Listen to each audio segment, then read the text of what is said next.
নমস্কার। শুরু করছি প্রতিদিনকার মতো আজ সকালে কি লেখা আছে কপালে অনুষ্ঠানে প্রথমে সকলকে জানাই সুপ্রভাত, শুভেচ্ছা এবং শুভকামনা। আশা করি সবাই ভালো আছেন, সুস্থ আছেন এবং আনন্দে আছেন। আমারও কটা দিন খুব শরীরটা খারাপ গেছে, জ্বর, লুজ মোশন, ভমিটিং ভাব, কিন্তু ভগবানের আশীর্বাদে আমি বেশি ভুগিনি, তাড়াতাড়ি সুস্থ হয়ে গেছি। মায়ের সেবা করি, মা করুণা করেন, তাই তাড়াতাড়ি সুস্থ হতে পারি। তাহলে দেরি না করে শুরু করি আজকে দিনের পরিচিতি।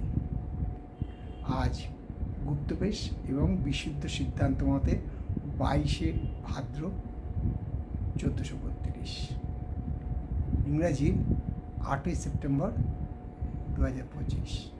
আজ সোমবার। আজ থেকে শুরু হলো আবার কর্মজীবন, নতুন জীবন, এবং এই কর্মজীবনের দ্বারাই মানুষের প্রেরণা, আনন্দ এবং জীবনোন্নতির একটা দিক। আজকে সূর্য উদয় হয়েছে ভোর 5টা 24 মিনিটে, আর সূর্য অস্ত যাবে সন্ধে 48 মিনিটে। আজকে তিথি হচ্ছে প্রতিপদ তিথি, এবং এই তিথি চলবে রাত্রি 10টা 32 মিনিট পর্যন্ত।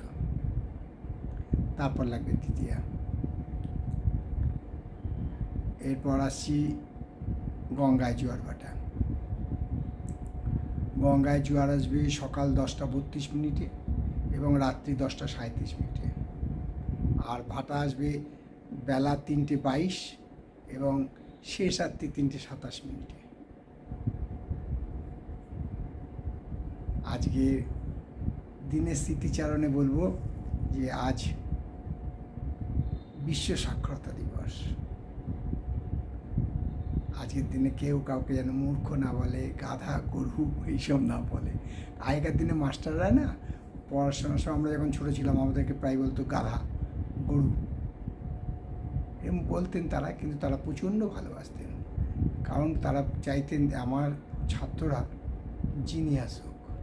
সত্যি তাই, আমাদের ব্যাচের অনেক ছেলে অনেকভাবে দাঁড়িয়ে গেছে। আমরা যেমন পাশ করেছি, সত্যিকারের তো এমকম LLB পাশ করেছি আমি, করে কেন্দ্রীয় সরকারি চাকরি করে তারপর জ্যোতিষী, বেনারস হিন্দু ইউনিভার্সিটি থেকে জ্যোতিষ শিক্ষায় পাশ করলাম। ইন্ডিয়ান ইনস্টিটিউট অফ অ্যাস্ট্রোলজি থেকে আমি গোল্ড মেডেল পেলাম। আমরা যারা যারা পড়াশোনা করেছি ওই সময়, সত্যি তারা পড়াশোনা, এখনও মেধা ছাত্র আছে, মেধা ছাত্রছাত্রী আছে, এবং ওনারা সত্যি এই যে নতুন নতুন আবিষ্কার ওনারাই তো করছেন। প্রজন্মের পর প্রজন্ম এরকম আসে, মেধা স্টুডেন্ট আছেই। তবে এখনকার দিনে শাসনের পদ্ধতিটা চেঞ্জ হয়ে গেছে। যদি কেউ কিছু বলে বা কোনো ছাত্র বা বাচ্চাকে যদি কিছু বকাঝকা করে, সাথে সাথে টিভি, মিডিয়া, নানান রকম পদ্ধতি এসছে, তারা বলে দেয়। কিন্তু এটা ঠিক নয়, এটা শাসন একটু দরকার। যাই হোক, হয়তো আমার সাথে সবার মতের মিল হবে না, কিন্তু আমি বলবো শাসনের দরকার, একটা রেস্ট্রিকশনের দরকার, একটা শৃঙ্খলার দরকার, নাহলে জীবন ঠিক মতো চলে না। এবারে আসছি জ্যোতিষিক্ষার আসন নিয়ে। জ্যোতিষিক্ষার আসলে বলবো, আপনারা যে প্রশ্নগুলো রাখছেন ভীষণভাবে ভালো কোশ্চেন করেছেন। কালীপদ রায়চৌধুরী, পূর্ব মেদিনীপুর থেকে, উনি করেছেন যে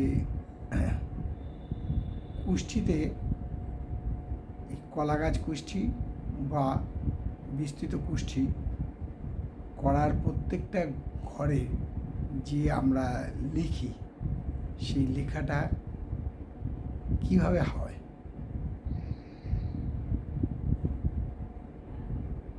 কালীপদবাবু, আপনার প্রশ্নটা খুবই গুরুত্বপূর্ণ প্রশ্ন, এবং আপনার কথাটাও ঠিক। এইটা লেখাটা হয় ক্যালকুলেশনের উপর।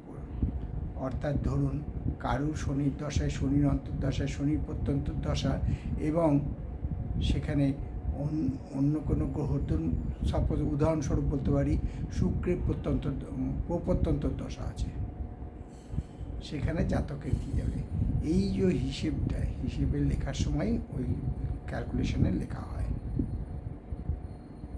যেমন আপনাদেরকে আমি আবারও বলছি যে নবাংশে বৃহস্পতি কোথায় অবস্থান করছেন তার উপর ক্যালকুলেশন করা হয়। যাই হোক, দেরি না করে শুরু করি আজকের জ্যোতিষশিক্ষার আসর নিয়ে। তবে হ্যাঁ, কালীপদ রায়চৌধুরীবাবু, আপনাকে অশেষ ধন্যবাদ। এবং ওনার মতো আরও দু একজন প্রশ্ন করেছেন। তিনি হচ্ছেন দিলীপ দাশগুপ্ত এবং আরেকজন করেছেন স্বপন রায়। ওনারা সব প্রায় প্রশ্নটা একই, ওনারা কমেন্টস বক্সে লেখেনি, তাই এটা আপনাদের কাছে আমি পরিবেশন করতে পারছি না। সবাই লিখেছে কুষ্টিতে যে লেখাটা হয় ওটা কীভাবে ক্যালকুলেশন করা হয়। যাই হোক, আপনাদেরকে আমি জ্যোতিষিক্ষা আসলে এই নিয়ে বিস্তারিত আলোচনা করব। এখন আমি আসছি 12টি রাশি সংক্ষিপ্ত এবং সামগ্রিক রাশিফল পরিবেশন করতে। 12টি রাশির মধ্যে প্রথম রাশি মেষ। মেষ রাশির আজকে বলবো ন্যায্য পাওনা থেকে বঞ্চিত হতে পারেন এবং বন্ধুদের সাথেও বিচ্ছেদ হতে পারে, মনোমালিন্য হতে পারে, তাই একটু সাবধান হওয়া দরকার। শরীর ও স্বাস্থ্য ভালো থাকবে। বৃষ রাশির জাতককে বলবো আজকে একটু ডিপ্রেশনে ভুগতে পারেন এবং কোনো পাওনা জিনিস হাতছাড়া হয়ে যেতে পারে। তবে পায়ে চোট লাগার সম্ভাবনা প্রচণ্ডভাবে বিদ্যমান। এছাড়া শরীর স্বাস্থ্য মোটামুটি ভালোই যাবে। মিথুন রাশির জাতককে বলবো আজকে প্রেম বা প্রণয় যেটাই বলুন, প্রেম প্রণয়ে আজকে শুভ দিন, মনটা ভালো থাকবে।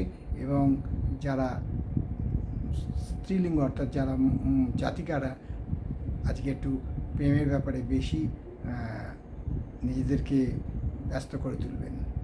শরীর স্বাস্থ্য মোটামুটি ভালো থাকবে।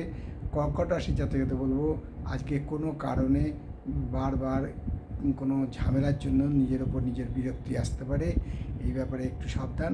শিব নাম জপ করলে উপকার পাবেন। সিংহ রাশির জাতককে বলবো যে আজকে রাস্তা চলবেন খুব সাবধানে, কারণ রাস্তায় কোনো বিপদ হতে পারে, রাস্তায় দুর্ঘটনা ঘটার সম্ভাবনা প্রচণ্ডভাবে বিদ্যমান। শরীর স্বাস্থ্য মোটামুটি যাবে। আর কন্যা রাশির জাতককে আজকে এক প্রকার ভালোই বলা যেতে পারে, কারণ আজকে আয় বৃদ্ধি, তবে কোনো কারণে বন্ধুদের সাথে বিচ্ছেদ হতে পারে। শরীর স্বাস্থ্য মোটামুটি শুভ। তুলা রাশির জাতকদের আজকে কোনো কারণে অর্থহানি হতে পারে বা অর্থকষ্ট হতে পারে, তার ফলে মানসিক অশান্তি বৃদ্ধি পেতে পারে। শরীর স্বাস্থ্য মোটামুটি ভালোই যাবে। বৃশ্চিক রাশির জাতকদের বলবো আজকে ফটকা বাজারে যারা লটারি বা ফটকা বা জুয়ায় যারা খেলেন তাদের জন্য আজকে দিনটা শুভ। শরীর স্বাস্থ্য মোটামুটি ভালোই যাবে। ধনু রাশির জাতকদের আজকে কোনো ধর্মীয় স্থানে নিজেকে কনফেস করবেন এবং সেখানে দান ধ্যান, গরিবদের ভোজন এইসব করাবেন এবং মানসিক শান্তি বৃদ্ধি পাবে। শরীর ও স্বাস্থ্য মোটামুটি ভালোই থাকবে। মকর রাশির জাতকগুলো আজকে মেন্টাল ডিপ্রেশন প্রচণ্ডভাবে হবে।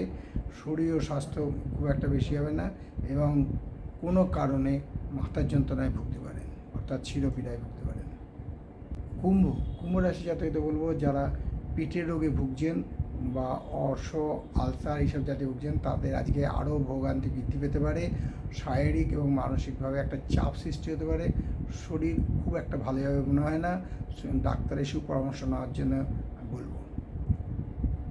আর মীন রাশি জাতকদের আজকের দিনটা আনন্দে কাটবে। আয় বৃদ্ধি, যশ বৃদ্ধি এবং কোনো প্রিয়জনের সাথে মিলন হতে পারে। এই হলো 12টি রাশি নিয়ে আজ সকালে কী লেখা আছে কপালে অনুষ্ঠানে 12টি রাশির সামগ্রিক এবং সংক্ষিপ্ত রাশিফল। কারোর ব্যক্তিগত জন্ম সময়, জন্ম তারিখ, জন্মস্থান নিয়ে নয়। তাই দেরি না করে আজই আপনারা যোগদান দিন জ্যোতিষশিক্ষার আসরে। আপনাদের কী কী প্রশ্ন আছে আপনারা কমেন্টস বক্সে লিখুন। ইউটিউব চ্যানেলে এস মুখার্জির আজ সকালে কী লেখা আছে কপালের অধীনে জ্যোতিষশিক্ষার আসর অনুষ্ঠান প্রচারিত হয়। আপনারা সাবস্ক্রাইব করুন এবং আমার সাথে যোগদান দিন। আপনাদের প্রশ্নের উত্তর আমি নিজে দেব। তাই শেষ করার আগে বলি, মহাদশ মহাবিদ্যার কৃপায়, দেবাদিদেব মহাদেবের কৃপায় এবং শঙ্খচক্র গদাপদ্মধারী নারায়ণের কৃপায় সবার ভালো হোক, সবার মঙ্গল হোক, সবাই সুখে থাকুক, শান্তিতে থাকুক, আনন্দে থাকুক, এই কামনা করেই আজকে অনুষ্ঠান শেষ করলাম। আবার আগামীকাল পাতা দেখা হবে। ততক্ষণ ভালো থাকুন, সুস্থ থাকুন, আনন্দ